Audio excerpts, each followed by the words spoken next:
저에겐 잔소리가 많고 며느리는 머슴이다는 생각으로 저를 부려먹는 시어머니가 계셨죠. 시어머니 정작 본인은 그렇게 살지 못하면서도 며느리한테는 언제나 까다로운 잣대를 들이대곤 했어요. 그런 시어머니의 가식적이고 이중적이었던 생활은 결국 며느리인 저로 인해 그 치부가 탄로가 나게 되었는데요. 자업자득이라고 할 수 있겠죠? 세상을 나쁘게 살아서 좋은 일은 없는 것 같네요. 안녕하세요. 전 결혼 16년 차인 한 가정의 아내이고 엄마이자 또 며느리인 한미정이라고 합니다. 저는 딸 둘, 막내 아들 하나, 이렇게 아이가 총 셋 있는 다둥이 엄마죠. 남편은 저보다 4살이 많은데 형제 자매가 없는 외아들입니다. 고급 레스토랑의 매니저였던 저는 손님으로 온 남편과 처음으로 만났죠. 남편은 외국에서 오신 손님의 접대를 위해 이곳에 들른 듯 했습니다. 하지만 그 식사 자리에서 남편의 실수로 그 손님이 옷을 버리는 일이 생겼고, 당황하는 남편을 대신해 제가 얼룩진 부분을 지우는 간이 세제를 드리면서 남편이 위기를 모면하는 데 도움을 주게 되었죠. 이후 남편은 다시 레스토랑으로 찾아와 저에게 감사 인사를 했고, 그 사건을 계기로 우리는 연인이 되었습니다. 남편은 푸근한 인상에 말주변도 좋은 재치 있는 사람이었죠. 그리고 그 무엇보다 저를 정말 엄청나게 사랑해 주었네요. 어찌나 자상하고 따뜻한 사람이던지 전 남편에게 푹 빠져버렸죠. 알고 보니 시아버지가 정말 따뜻하고 자상한 분이시더군요. 남편은 그런 아버지를 보고 배운 것이었죠. 이 남자와 산다면 너무 행복할 것 같았네요. 그래서 제가 남편에게 결혼 이야기를 먼저 꺼냈고, 우리는 그렇게 연애 10개월 만에 결혼을 하게 되었습니다. 제가 시집 올 때부터 잘해주신 시아버지와 달리 시어머니는 처음부터 아무 이유 없이 절 반대하시던 분이었는데, 아무래도 초장부터 기선제압을 하려던 것이 아닐까 싶네요. 결혼 후에도 어떻게든 며느리 길을 꺾어 놓겠다는 굳은 결심이 느껴졌으니까요. 첫 만남에 시어머니는 저를 보자마자 대뜸 위아래로 훑어보시더니 나오는 대로 마구 말씀하셨죠. 며느리 될 사람이 인상이 좀 새침해 보이네. 관상도 좀 그렇고 성격도 좀 까칠하니 뻣뻣할 것 같네. 안 그래도 긴장해 있는데 첫 말씀이 저런 식이다 보니 전 그대로 굳어버렸죠. 엄마, 여보. 남편과 시아버님의 만류에도 시어머니는 계속 하셨습니다. 아유, 얘 키는 또 뭐 이리 멀대같이 큰 거냐. 키 큰 여자들이 실속이 없다 하던데. 혀까지 차시는 시어머니에게 한마디 대꾸라도 하고 싶었지만 차마 그럴 수는 없었기에 서비스업 8년차의 내공을 발휘하여 살짝 굳은 미소만 짓고 있었죠. 그렇게 체할 것만 같은 식사를 마치고 집으로 오는 길 계속 한숨만 나오더군요. 솔직히 시어머니 될 사람이 보자마자 얼토당토하는 관상평가에다가 성격까지 함부로 말씀하시니 너무나도 불쾌했습니다. 이 결혼을 해도 되는 걸까? 하는 생각이 들기도 했지만 사랑하는 남편과 헤어질 수는 없더군요. 그렇게 남편과 결혼을 하기 위해 그냥 넘어갔네요. 사실 그날 제가 느낀 시어머니에 대해 한마디로 말할 것 같으면 성격 강하고 고집 센, 요즘 하는 말로 꼰대의 여자 버전이라고 해도 과언이 아니었죠. 그런 시어머니에 대해 전 지레짐작으로 결혼 뒤에 찾아올 시어머니의 막말 퍼레이드에 대해 어느 정도 예상은 했네요. 그때까지만 해도 시어머니가 가끔 말 실수하는 스타일이려니 하며 제가 쿨하게 넘기면 되겠지 생각했죠. 전 그런 각오와 마음가짐으로 착하고 자상한 남편과 시어머니와 달리 인자하고 사려 깊은 시아버지를 보며 우리는 잘 살 수 있을 거라 믿었습니다. 그렇게 저와 남편은 결혼을 했죠. 하지만 현실은 제가 예상했던 것보다 훨씬 더 강했습니다. 막말은 기본이고 잔소리에다가 심술은 그야말로 하늘이 내린다는 그 심술이었죠. 시어머니의 모든 것이 저의 예상을 뛰어넘더군요. 결혼 후 남편의 출퇴근 거리 문제도 그렇고 여건상 어쩌다 보니까 시댁 근처에 살게 되었네요. 저희 집에서 시댁까지 걸어서 10분이 채 걸리지 않았죠. 그때부터 시어머니의 본격적인 시집살이가 시작되더군요. 흔히 보이는 시어머니의 시집살이 종합세트라고나 할까요? 시어머니는 며느리에게 따뜻한 배려나 이해심이라고는 전혀 찾아볼 수가 없었죠. 제가 딸만 내리 둘을 낳자 시어머니는 또 딸이라고 탄식을 하면서 제 마음이 불편할 정도로 지나치게 아들 낳게 해달라는 기도를 하셨죠. 그래서 전 막내 아들을 낳기 전 2년 동안을 시어머니의 랩 같은 아들 타령에 시달려야만 했습니다. 그런데 시어머니의 잔소리는 여기에서 끝이 아니더군요. 툭하면 불쑥불쑥 저희 집에 들이닥쳐서는 이유 없는 잔소리를 나열하곤 하셨죠. 이 잔소리는 시어머니가 계시는 한 평생 듣겠구나 싶어서 전 멘탈을 정말 강하게 잡아야만 했네요. 어떤 날은 뜬금없이 저희 집 가구 배치가 잘못되었다면서 자신이 알려주는 대로 놓아야 하시더군요. 예, 넌 집안의 가구가 왜 이렇게 난장판이냐? 장식장은 이쪽 벽에 세우고 서랍장은 저 안쪽으로 쑥 집어넣어야지. 집안의 가구가 딱 안정적으로 있어야 남편 하는 일도 잘 되는 거야. 저희 집 가구 배치가 엄청 이상했느냐 하면 그건 아니었습니다. 집이 좁아 넓어 보이게 배치해둔 것인데 뜬금없이 저런 소리를 하시더군요. 심지어는 시어머니가 말씀하신 장식장을 세울 벽은 거실 동선 한가운데였습니다. 속은 부글부글 했지만 네, 아범 오면 이야기할게요 하고 넘겼죠. 그랬더니 이번엔 그리고 이 탁자에 먼지 좀 봐라. 아이고 제대로 닦은 건지 만 건지 나 원참. 그 탁자 애들이 하루에도 몇 번씩 뭔가를 올려두고 쏟기도 하는 곳입니다. 그러니까 저는 그 탁자를 하루에 10번 이상은 닦는 것 같아요. 그렇게 몇 번을 닦고 돌아서도 애들이 소파에서 한 번만 뛰면 먼지가 내려앉는다는 걸 시어머니는 정말 모르시는 걸까요? 이에 더해 큰애 낳고 직장을 그만둔 저에게 시어머니가 고정적으로 퍼부어대는 레퍼토리가 있었죠. 당신 아들 돈으로 편하게 먹고 산다며 그렇게 구박을 하셨습니다. 그런데 그런 시어머니 본인도 평생 전업주부셨죠. 자꾸 그런 말씀을 하시길래 한 번은 어머님, 그럼 저희 애들 봐주실래요? 안 그래도 전에 일하던 곳에서 다시 와달라고 하네요. 해버렸습니다. 그랬더니 그 레퍼토리는 쏙 들어가더군요. 여기서 끝이 아닙니다. 시어머니는 시장에 장 보러 갈 때면 언제나 저를 부르셨죠. 사실 가끔 장 볼 것이 많다거나 하면 함께 가서 도와드릴 수도 있지만 무조건 시장 가실 때마다 매번 저를 불러 운전기사 및 짐꾼 노릇을 시키더군요.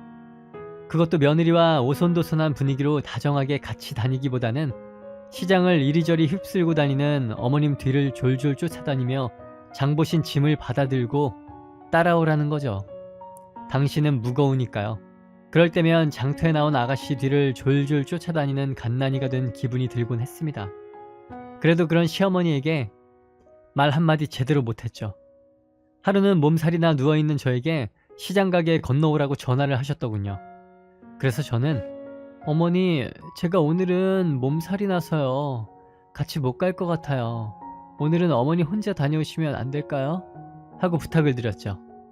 하지만 저의 다 죽어가는 목소리를 듣고도 시어머니는 매정하고 단호한 말투로 절 다그치시기만 하시더군요. 아이고, 집에만 있는 애가 아프기는 왜 아파? 쉰소리 하지 말고 빨리 건너와라. 전 그런 시어머니의 성화에도 오늘은 도저히 못 나가겠기에 어머니, 오늘은 제가 정말 많이 아파요. 오늘은 어머님 혼자 급한 것만 장 보세요. 다 나으면 그때 같이 갈게요. 하며 거절했습니다. 아이고 엄살은. 일단 알겠다. 시애미를 아주 바보로 보는 게지. 곱지 않게 끊으시면서도 끝까지 한마디 더 하시는 시어머니가 너무나 야속했죠. 지금까지 힘들어도 군말 없이 따라다녔는데 처음으로 아파서 못 나가겠다 하는 며느리를 엄살이라며 거짓말한다고 치부하시는 시어머니에게 큰 실망을 했습니다. 시어머니와 통화 후 속상해하고 있던 저에게 메시지 한 통이 도착했죠. 시아버지셨습니다. 시아버지는 상황을 대충 눈치채셨는지 우리 며느리 많이 아프냐? 내 어머니 하는 말에 너무 속상해하지 말거라. 현관문에 과일 걸어뒀으니 잘 챙겨 먹고 푹 쉬거라. 시아버지는 현관문에 감, 약과 과일을 걸어두고 가셨더군요. 그리고 그날 밤 남편은 아파서 누워있는 저를 위해 퇴근 후 아이들을 챙기고는 밤새 저를 지극정성으로 간호해 주었죠. 전 그런 남편의 정성과 시아버지의 따뜻한 위로에 속상했던 감정이 풀어졌네요. 하지만 시어머니는 여전하셨죠. 여전히 뜬금없이 저를 불러서 이불을 빨아라 하시는 날도 있었고 어떤 날은 오래된 식기를 정리한다고 집안의 모든 그릇을 꺼내놓고 닦으라 하시기도 했습니다. 그럴 때마다 남편과 시아버지는 시어머니에게 무어라 하기도 했지만 시어머니의 그런 행동은 멈추지 않았습니다. 한 번은 시어머니가 저를 불러 커튼을 빨아라 하시길래 창문에서 커튼을 떼다가 허리를 다쳤고 그 일로 남편이 크게 화가 났네요. 시어머니께도 심한 소리를 했고 저에게도 다시는 시댁 집안일을 해주지 말라고 신신당부를 했죠. 그래서 시댁에 가는 일이 좀 줄었습니다. 그랬더니 이제 아무 때고 전화를 하시더군요. 다들 불 끄고 자려고 누운 시간 갑자기 전화를 걸어 지금 홈쇼핑에서 하는 물건을 주문해 달라는 것이 그 시작이었죠. 사실 가끔 홈쇼핑 주문을 해드리긴 했었습니다. 당연히 돈은 못 받았고요. 그렇게 홈쇼핑 주문이 잦아지더니 점점 더 노골적으로 돈을 요구하셨죠. 얘 용돈 좀 보내라. 네 남편한테 말하지 말고. 혹은 친구들이랑 여행 가기로 했으니까 여행 경비 좀 보내거라 하시기도 했죠. 그렇게 점점 시어머니의 돈 요구가 심해졌습니다. 20만원짜리 워킹화를 사달라고 하시질 않나 남편도 없는 비싼 패딩을 사달라고 하시기도 했죠. 본인 남편이나 아들 앞에서는 말도 꺼내기 힘든 것들을 저에겐 너무나 당당하고 뻔뻔하게 자주 요구하셨죠. 상황이 이렇다 보니 저도 불만이 쌓일 대로 쌓이더군요. 그런데 시어머니에 대한 불만은 비단 저만의 일은 아니었습니다. 남편도 사실 시어머니에게 불만이 많았거든요. 그래서 남편은 이따금씩 저에게 시어머니의 험담 아닌 험담을 하곤 했습니다. 엄마가 시킨다고 가서 이것저것 해주지 마. 엄마는 평생을 전업주부였는데도 살림은 못했어. 엄마가 이불이나 커튼 빠는 거 평생 한 번도 본 적이 없어 난. 하는 식이었죠. 시부모님들과 여행을 가서 시아버지와 함께 저녁 식사를 하던 중 와, 이 불고기 진짜 맛있다. 아버지, 그쵸? 그래, 우리 며느리가 음식 솜씨가 아주 좋다. 하며 두 부자가 제 음식 솜씨를 칭찬하시더군요. 사실 시어머니는 음식을 정말 못하십니다. 남편은 결혼 전까지 외식할 때가 제일 좋았다 할 정도였죠. 덕분에 남편은 저와 결혼 후 포동포동 살이 올랐네요. 시아버지는 그런 제가 기특했는지 언제나 따뜻하게 대해주셨죠. 가끔 용돈도 챙겨주셨고요. 저희 시아버지는 정년 퇴직을 하셨지만 여전히 가족들을 위해 일을 하고 계십니다. 근처 아파트에서 경비원 일을 하고 계시죠. 이틀에 한 번씩 숙직을 하셔야 해서 집을 비우는 시간이 많습니다. 시어머니는 노년이 된 시아버지가 몸 상할까 걱정이 될 만도 하련만 사실 시아버지를 경비원 일까지 하게 만든 건 바로 시어머니 본인이었죠. 안 그래도 기가 센 시어머니는 퇴직한 남편을 닥달하기 시작했고 시아버지는 그 등살에 못 이겨 경비 일을 시작하신 거죠. 그래서 그런지 요즘엔 시어머니의 기세가 하늘을 찔렀네요. 보고 있자면 속이 뒤집힐 때가 한두 번이 아니었죠. 하지만 이젠 세월이 꽤나 흘러 연차가 제법 된 며느리가 되고 보니 시어머니가 괴롭혀도 예전같이 힘들지는 않더군요. 시어머니의 잔소리와 시집살이에 대해서 제 나름대로 노하우와 요령이 생기기도 했고 지난 시간 동안 언제나 내 편이 되어준 든든한 남편도 있으니 슬기롭게 대처해 나가면서 살게 되었죠. 그리고 막내 아들까지 초등학교 고학년이 되고 나니 저는 시간적으로도 조금 여유가 생기더군요. 그러던 어느 날 친구들과 모임이 생겨 남편과 아이들을 출근시키고 점심시간에 맞춰 약속 장소로 갔습니다. 집 근처 산 밑에 있는 유명한 음식점에서 친구들과 만났네요. 그런데 식사를 하던 중에 하필이면 시어머니가 같은 음식점에 들어오는 장면을 보고 말았습니다. 전 시어머니가 저를 보면 어찌나 잔소리를 할까 싶어 일단 얼굴을 슬쩍 가렸죠. 그런데 웬 처음 보는 남자가 시어머니와 함께 식당으로 들어왔습니다. 그리고 함께 앉아 식사를 하는데 난리도 이런 난리가 없었네요. 시어머니는 그 남자에게 쌈을 싸서 먹여주질 않나 너무나 다정하게 반찬을 그 남자 수저에 올려주더니 그 남자가 배시시 웃으며 좋아하자 시어머니도 입을 가리고 호호호호 하며 웃고 있더군요. 전 우리 시어머니가 저렇게 환하게 웃는 모습을 본 기억이 없었습니다. 시어머니의 웃음 그 자체가 생소한 데다가 저렇게 여성스럽게 미소 짓는 모습이 너무 낯설고 뭔가 불길한 예감이 들었죠. 시어머니와 그 남자는 아주 깨가 쏟아지면서 너무나 행복한 남녀의 모습을 보였기 때문에 아무래도 그 두 사람이 수상하게 느껴졌습니다. 곰곰이 생각해보니 확실히 요즘 들어 시어머니가 예전보다 저희 집에 덜 오시기는 했네요. 그런 정황과 지금 제가 보고 있는 저 남녀에 대한 느낌상 시어머니가 하지 말아야 할 행동을 하고 있다는 의심이 커져만 갔죠. 설마 어머님 혹시 저 남자랑 바람이 난 건가? 하지만 이것은 심증일 뿐이었고 좀 더 확실한 증거가 필요했습니다. 저는 계속 시어머니 테이블 쪽을 힐끔힐끔 쳐다봤네요. 그러다 결국 시어머니가 눈치를 채셨는지 그만 저와 눈이 마주치고 말았죠. 순간 전 너무 깜짝 놀라 당황했지만 시어머니는 그런 저를 못 본 척하고 그냥 고개를 돌리시더군요. 평소 같으면 당장 달려와서 잔소리를 한바탕 했을 게 뻔한데 말이죠. 그런 시어머니의 행동에 더욱 의심이 증폭되었습니다. 그래, 분명 뭔가 있어. 분명해. 결국 전 시어머니가 바람났다는 것을 확신하게 되었죠.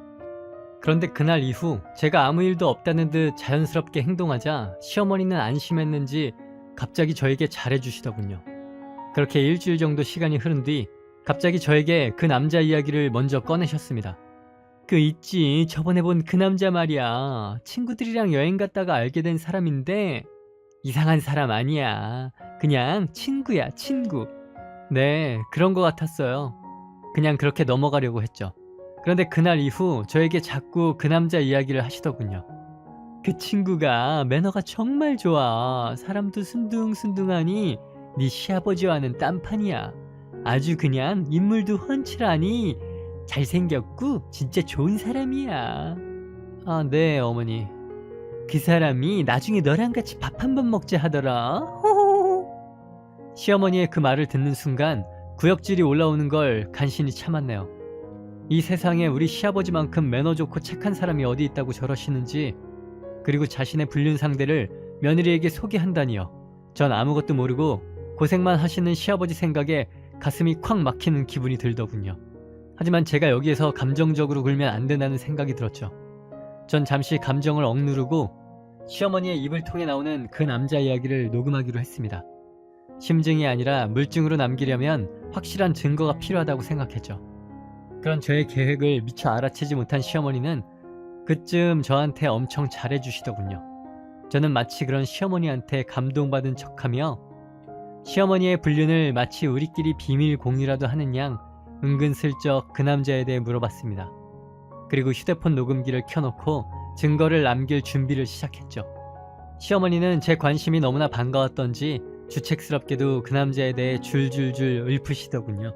그 남자가 있지, S대를 나왔대. 젊어서는 유럽으로 유학도 다녀왔더라고. 그래서 그런지 매너가 아주 좋아. 네 시아버지랑 다르게 아주 똑똑한 사람이야. 그러면서 함께 여행 다닌 이야기를 하시더군요. 그러니까 친구분들이랑 간다는 여행은 대부분 그분과 다녀오신 거죠. 함께 지리산도 다녀왔고 수목원도 같이 다니셨다네요. 웬만한 가수 뺨치게 노래도 잘하고 블루스도 정말 잘 추더랍니다. 게다가 또 사업도 2개씩이나 하고 있는 잘 나가는 사람이고요. 신이 나서 자신의 애인 자랑을 하고 있는 시어머니를 보고 있자니 사춘기 소녀가 봄바람이 나도 이보다는 덜할 것 같았죠. 이후 이어지는 이야기는 더욱 충격적이었습니다.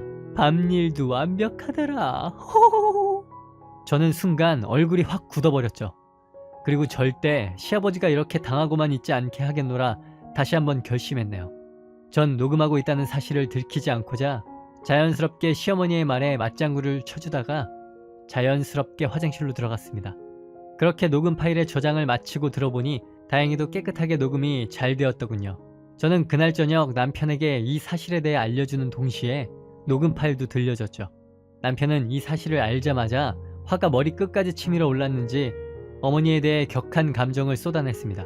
남편은 차오르는 분노감을 참다 못해 바로 아버님께 전화를 걸었고 저희 집으로 오신 시아버지께 이 모든 사실을 모두 털어놓더군요. 저와 남편의 이야기를 들은 시아버지의 반응은 제 생각보다 침착하셨습니다.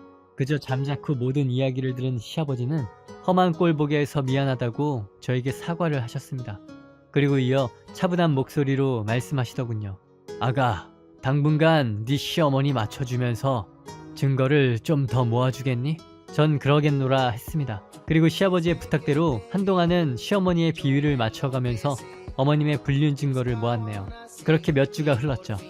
그 사이 시어머니의 불륜에 대한 녹음 파일은 여러 개로 늘었고 시어머니가 저에게 알리바이를 부탁하던 날 어디로 데이트를 가시는지 미리 여쭤봐 몰래 뒤를 밟았습니다. 그리고 시어머니와 그 남자가 함께 모텔로 들어가는 결정적인 사진까지 찍는데 성공했죠. 그리고 시아버지는 이 모든 증거를 시어머니에게 보여주며 당장 이 집에서 나갈 것을 요구하셨습니다. 모든 사실이 들통난 시어머니의 낯빛이 무척이나 어두워지셨더군요. 그런 시어머니의 모습에도 아들과 며느리는 외면할 뿐이었죠. 저에게 한동안 증거를 모아달라 부탁하신 시아버지는 그 사이 시아버지의 모든 재산을 제 남편 명의로 몽땅 바꿔두셨네요. 그리하여 재산 분할할 것도 없어져 버린 시어머니는 결국 한 푼도 받지 못한 채 시댁에서 쫓겨났습니다. 그리고 그 남자와도 얼마 못 가 헤어지고 말았더군요. 그렇게 시어머니는 돈도 남자도 다 잃으셨습니다. 며느리를 괴롭히던 시어머니, 결국은 그 죄값을 치르게 된 꼴이죠. 이렇게 벌받게 된 시어머니를 보니 인과응보라는 말처럼 사람은 다 자기가 한 대로, 다 자기 업보대로 고스란히 돌려받는 것 같네요. 그동안 시집살이며 온갖 잔소리며 시어머니의 괴롭힘을 참고 인내해온 저에겐 항상 자상하고 따뜻한 착한 남편, 그리고 인자하고 사려 깊으신 시아버지와 금쪽같이 귀한 새 아이들이 있습니다. 이제 사랑하는 가족들과 함께 저는 더욱 행복하게 잘 살 수 있겠죠? 시아버지를 생각하면 안타깝기도 하고 죄송한 마음도 드네요. 아버님께 죄송하다 말씀드리니 모르고 당하시는 것보다 진실을 알고 상황이 다 정리된 지금 현재가 더 낫다 하십니다. 세상에 영원한 비밀은 없다고, 어떤 일에 있어서 꼬리가 길면 언젠가는 잡히게 되어 있더군요. 결혼 내내 저를 괴롭히다가 바람이 들키고 난 뒤 저에게 잘해주시던 시어머니를 생각해보면 사람은 모름지기 진솔하고 착하게 살아야 한다는 생각이 드네요. 자신이 필요한 상황에서만 이중적으로 행동하다 보면 그런 거짓 행동은 진실을 따라가지 못하니까요.